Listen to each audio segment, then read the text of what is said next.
আসসালামু আলাইকুম, welcome back to Trisha রান্নাঘর। আজকে আবার একটা নতুন রেসিপি নিয়ে আমি আপনাদের মাঝে হাজির হলাম। দেখতেই পাচ্ছেন আমি মুরগি আর আলু নিয়ে নিচ্ছি, এগুলোই আজকে রান্না করব, সেটা আজকে আপনাদের সাথে শেয়ার করব ভাবছি।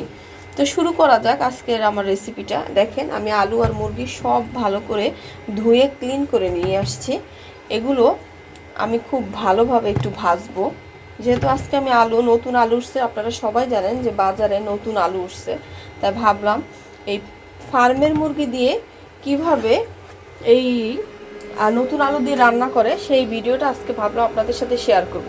ফার্মের মুরগি যদি এভাবে আমার মতো রান্না করেন কেউ বুঝতেই পারবেন না এটা যে ফার্মের মুরগি। তো আমার ভিডিও যদি ভালো লাগে তাহলে বেশি বেশি লাইক শেয়ার দিয়ে আমার ভিডিওর পাশে থাকবেন, আর আমার চ্যানেলটি সাবস্ক্রাইব করে আমার পাশে থাকবেন। দেখেন অলরেডি কিন্তু আমি আলু মুরগি সব নিয়ে নিছি। এটার মধ্যে এখন যে কাজটা করতে হবে আমার, এটার মধ্যে একটু লবণ দিয়ে দিব। প্রথমে দিব লবণ, একটু হলুদ গুঁড়া, এই যে একটু হলুদ গুঁড়া দিয়ে দিলাম।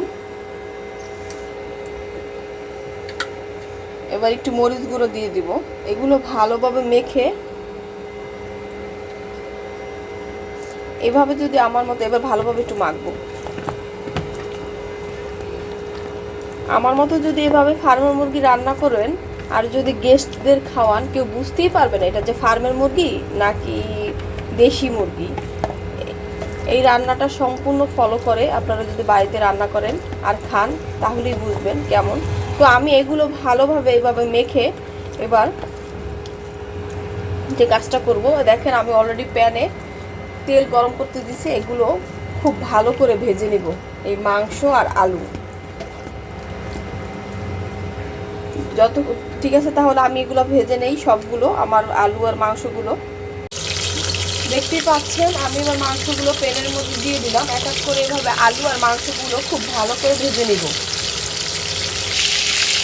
দেখেন আমি মুরগির মাংসগুলো ফার্মের মধ্যে এভাবে ভাজতেছি, ঠিক এভাবে আমার মতো ভাজতে হবে, তাহলেই মনে হবে যে আসলে দেশি মুরগির মতো লাগবে, খেতেও ভালো লাগবে, অনেক টেস্টি হয়। যদি এইভাবে মাংসগুলো ফার্মের মুরগি ভেজে নেই তাহলে খেতে অনেক টেস্ট হয়। এটা বাড়িতে ট্রাই করে দেখবেন অবশ্যই। আমি এইভাবেই আলু আর মুরগি সবগুলো ভেজে নিব। তো এবার আমি মশলাটা তৈরি করে দেখাবো। এই ফার্মের মুরগি যেভাবে রান্না করব আমি আপনাদেরকে মশলাটা তৈরি করে দেখাই, কীভাবে রান্না করব সেটাই আজকে দেখাবো। তো মশলা আদা রসুন বাটা, আমি একটু পানি নিয়ে নিচ্ছি বাটির মধ্যে। আদা রসুন বাটা দেখেন 1 টেবিলের চেয়ে বেশি, প্রায় 1.5 টেবিল চামচের মতো আদা রসুন বাটা দিলাম। এভাবে যদি আমার মতো আলাদা করে মশলাগুলো একটা বাটিতে গুলিয়ে নেন তাহলে মনে হবে কি বাটা মশলার মতো একটা ভালো লাগে খেতে। যা 1 টেবিল চামচের মতো জিরার গুঁড়া,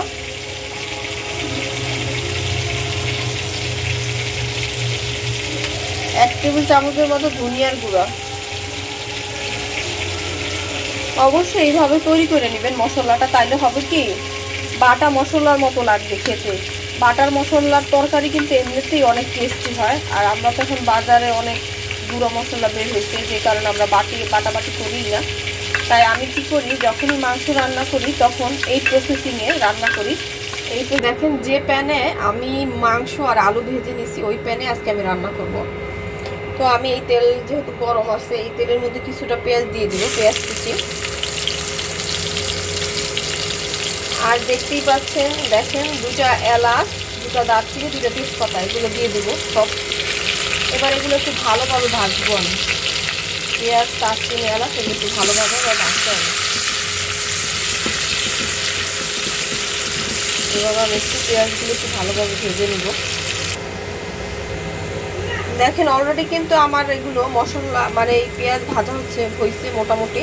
এই পর্যায়ে এসে আমি আগে থেকে যে মশলা বানিয়ে রাখছি একটা বাটির মধ্যে আপনাদের বলে রাখছি, ওইটা আমি ঢেলে দিই এখন।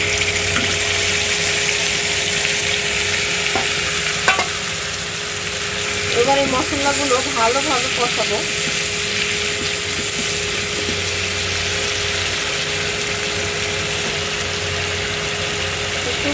একটু দিব, পানি দিব, কারণ মশলাটা না হলে লেগে যাবে। এবার এটার মধ্যে হলুদ গুঁড়ো 1 টেবিল চামচের মতো, মরিচ গুঁড়ো 1 টেবিল চামচের মতো। এবার হলুদ গুঁড়ো দিয়ে দিলাম, মরিচ গুঁড়ো দিয়ে দেবো 1 টেবিল চামচের মতো। যদি আপনারা কেউ ঝাল পছন্দ করেন তাহলে ঝালের পরিমাণ বেশি দেবেন। আমি 1 টেবিল চামচের মতো দেবো, এর চেয়ে বেশি দিব না। এবার স্বাদ মতো লবণ। এই পর্যায়ে এসে আমি ভেজে রাখা যে আলু আর মাংস এবার ঢেলে দেব। এবার এগুলো খুব ভালোভাবে আমি একটু কষাবো। এবার আমি আলুগুলো ঢেলে দিই।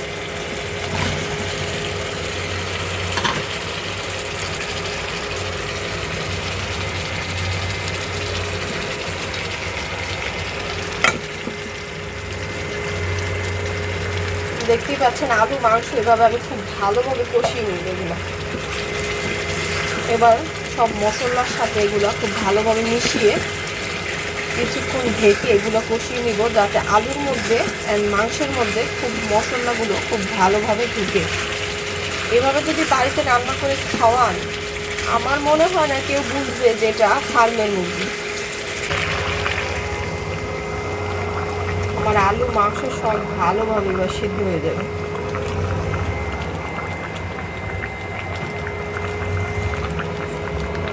মাংস মোটামুটি সিদ্ধ হয়ে গেছে। এবার আলুগুলো খুব ভালোভাবে সিদ্ধ হবে আর মাংসগুলো হয়ে যাবে। এবার আমার এই আলু আর ফার্মের মুরগি যতক্ষণ না পর্যন্ত পুরোপুরি না হচ্ছে ততক্ষণ পর্যন্ত আমার ভিডিওর সাথে থাকবে। দেখতেই পাচ্ছেন অলমোস্ট আমার আলু দিয়ে ফার্মের মুরগি অলরেডি হয়ে গেছে রান্না।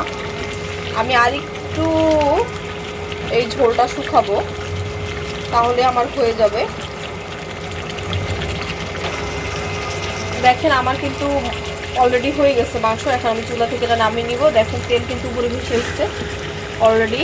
আমার মাংস তৈরি। এটা কিন্তু রুটি পিঠা বা পোলাও ভাত যেটাই বলেন সেটা দিয়ে খেতে দুর্দান্ত লাগে। অবশ্যই বাড়িতে ট্রাই করবেন।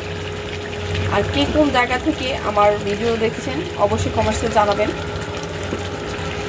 তো আজকের মতো ভিডিও এখানে শেষ করছি। আপনারা সুস্থ থাকবেন, ভালো থাকবেন। আসসালামু আলাইকুম।